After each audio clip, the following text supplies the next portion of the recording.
नमस्कार दोस्तों। तो इज़राइल में अभी कुछ दिनों पहले क्या हुआ है कि इज़राइल के जो प्राइम मिनिस्टर हैं बेंजामिन नेतन्याहू, उन्होंने एक बहुत बड़ा डिसीजन लिया। अब देखो क्या होता था ना कि इज़राइल में थोड़ी सी आप अगर सरकार समझोगे वहाँ पर कैसे आती, तो वहाँ पर किसी भी एक पार्टी की गवर्नमेंट आनी बहुत मुश्किल होती है। वहाँ पर ज़्यादातर कोशिश ये रहती है, वहाँ पर ज़्यादातर आप देखोगे कि कोलिशन गवर्नमेंट बनती है, बहुत सारी पार्टीज़ मिल करके गवर्नमेंट बनाती है। वहाँ का सिस्टम कुछ ऐसा है कि एक पार्टी इम्पॉसिबल है उनका पावर में अकेले आना।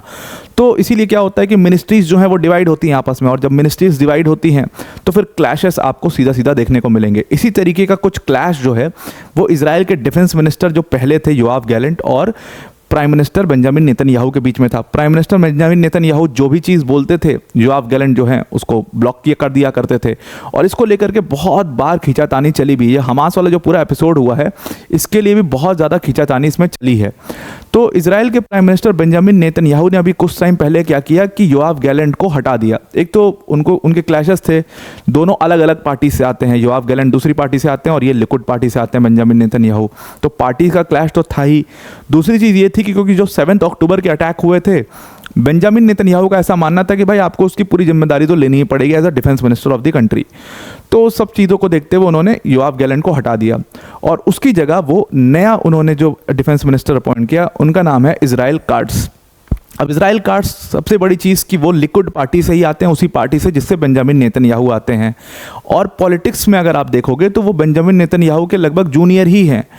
तो he is a very yes man. जो बेंजामिन नेतन्याहू करेंगे कहेंगे वो इजराइल काट्स करने को तैयार हैं। वो कहीं पर भी किसी चीज़ को ब्लॉक नहीं करने वाले हैं, जैसे योआव गैलेंट ब्लॉक किया करते थे। योआव गैलेंट के अपने कुछ प्लान्स होते थे, वो उसी हिसाब से करते थे जो उनकी पार्टीज़ के या उनके अपने प्लान्स होते थे। बेंजामिन नेतन्याहू की बहुत सारी चीज़ें वो ब्लॉक किया करते थे।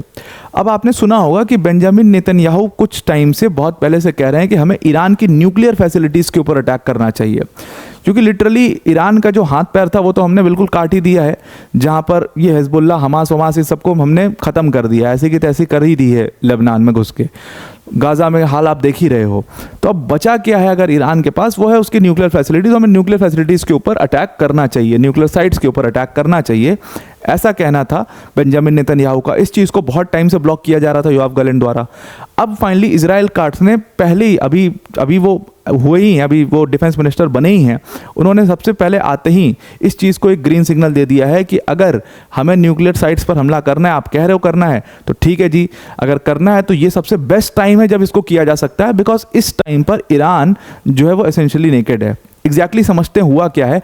देखो हुआ क्या है कि पहली defence, as a defence minister उन्होंने अपनी पहली मीटिंग ली पूरी मिलिट्री की, और उसी मीटिंग में उन्होंने कह दिया कि ये सबसे बेस्ट टाइम है जब हमें ईरान के न्यूक्लियर साइट्स के ऊपर अटैक करना चाहिए, बिकॉज एग्जैक्टली ईरान जो है वो सबसे ज़्यादा एक्सपोज्ड है इस टाइम पर।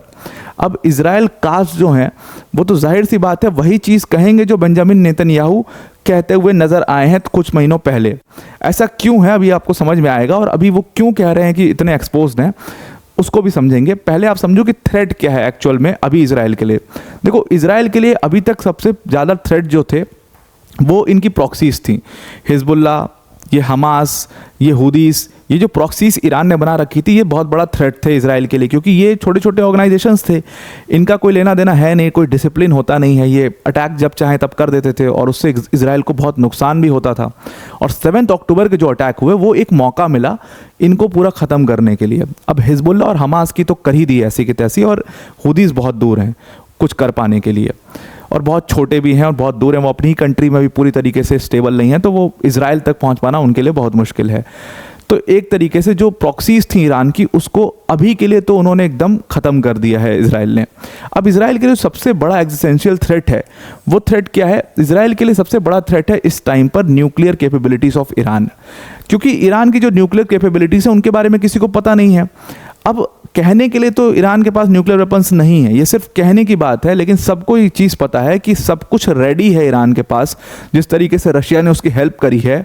और ईरान एक बार अयतुल्ला खमीनी का ग्रीन सिग्नल मिल गया तो ईरान जो है वो तुरंत ही न्यूक्लियर वेपन्स को डेवलप कर लेगा। कोई बहुत बड़ी बात नहीं है उसके लिए न्यूक्लियर वेपन्स डेवलप करना, और वो सबसे बड़ा थ्रेट है इजराइल के लिए।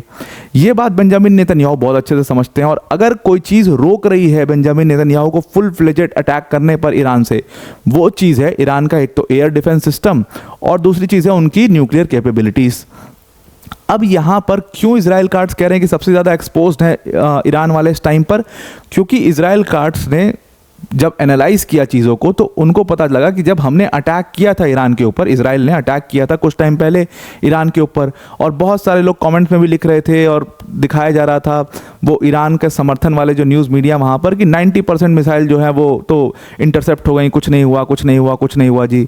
पर अब जा करके ये चीज़ सामने आ रही है कि literally Iran is sitting ducks at this point of time, क्योंकि उनके पास रशिया से जितनी S-300 जो एयर डिफेंस सिस्टम है उसकी जो बैटरीज थी उनको पूरी तरीके से इजराइल ने ख़त्म कर दिया है, डिस्ट्रॉय कर दिया है, और अब उनके पास कुछ भी एयर डिफेंस सिस्टम, लगभग ना के बराबर एयर डिफेंस सिस्टम बचा है। जो सबसे क्रूशियल S-300 था वो एकदम वो काम में ही नहीं ला सकते उस चीज़ को, और अभी उसको दोबारा से रिवैम्प करने में महीने 2 महीने का उनको समय लगेगा।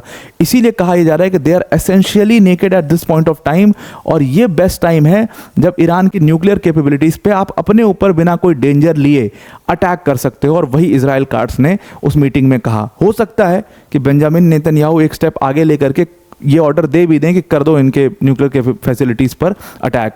अब आपको भी ऐसा लग रहा होगा कि बेंजामिन नेतन्याहू की तो इमेज ही यही है कि कर दो अटैक, फिर अगर ये बेस्ट टाइम है तो फिर वो कर क्यों नहीं रहे हैं? वो कर इसलिए नहीं रहे हैं क्योंकि अभी जो प्रेजेंट गवर्नमेंट है यूएस के अंदर, जो बाइडेन ने क्लियर कट इजराइल को ये चीज़ बोल रखी है कि आप ईरान की न्यूक्लियर कैपेबिलिटीज़ पर या न्यूक्लियर फैसिलिटीज़ जो हैं या ऑयल फैसिलिटीज़ जो हैं उस पर बिल्कुल भी अटैक नहीं करेंगे, because this will be a major escalation in this war and it can turn out on all out war. Because अगल बगल की कंट्रीज़ को एक तो खतरा है, और जैसे ही आप ऑयल पर अटैक करोगे वैसे ही जो ऑयल रिच कंट्रीज़ हैं they all will come together, they all will lobby together against US and Israel, और वो एक बहुत बड़ी प्रॉब्लम हो जाएगी जो हमने 1973 में फेस की थी। तो वो हमें अभी बिल्कुल भी नहीं फेस करना है, और ये टाइम थोड़ा इकॉनमी के लिए भी सही नहीं है, इस वजह से हमें ऐसा बिल्कुल भी नहीं करना है। जो बाइडेन ने क्लियर कट ये बात इजराइल को मना कर रखी है, यानी कि बेंजामिन नेतन्याहू को मना कर रखी है, और इसीलिए नेतन्याहू अभी तक रुके हुए थे।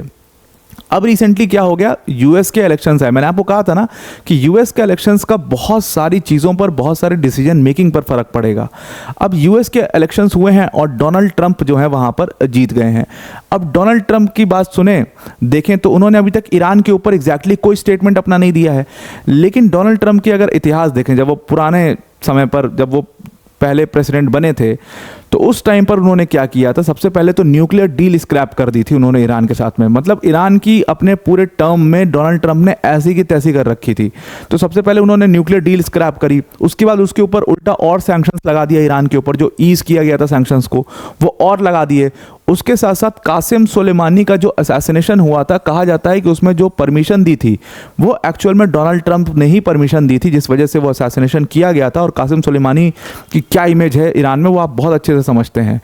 तो कासिम सुलेमानी, न्यूक्लियर डील, ये सब को देखते हुए ऐसा कहा जा रहा है कि डोनाल्ड ट्रंप जो हैं वो तो ईरान के बहुत ज़्यादा खिलाफ रहते हैं, तो वो कहीं ना कहीं बेंजामिन नेतन्याहू को ग्रीन फ्लैग दे देंगे। लेकिन प्रॉब्लम क्या है, प्रॉब्लम ये है कि इस बार की जो कैंपेनिंग की है डोनाल्ड ट्रंप ने, वो कैंपेनिंग किस बेस पर की है कि हम किसी भी तरीके के वॉर को एस्केलेट नहीं होने देंगे। एक बार मैं प्रेसिडेंट बन गया तो मैं रशिया यूक्रेन का वॉर भी ख़त्म करा दूंगा, मैं इजराइल और ये ईरान वाला भी पूरा कॉन्फ्लिक्ट जो है उसको भी ख़त्म करा दूंगा।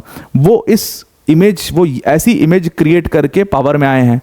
अब यही समझने में नहीं आ रहा है कि क्या वो पिछली बार की तरह ईरान के ऊपर ऐसी चीज़ें करेंगे, एकदम एंटी ईरान स्टांस लेंगे और इजराइल को ग्रीन फ्लैग देंगे कि भाई कर दो उनके न्यूक्लियर फैसिलिटीज़ पर अटैक, या फिर जो वो अभी इमेज बनाई है उन्होंने कि मैं सारे वॉर्स को रुकवा दूंगा, उसको परस्यू करते हुए इजराइल को बिल्कुल चुप करा कर बैठा देंगे कि भाई आपको कोई अटैक नहीं करना है और ख़त्म करो, सीज फायर साइन करो, हटाओ इस चीज़ को।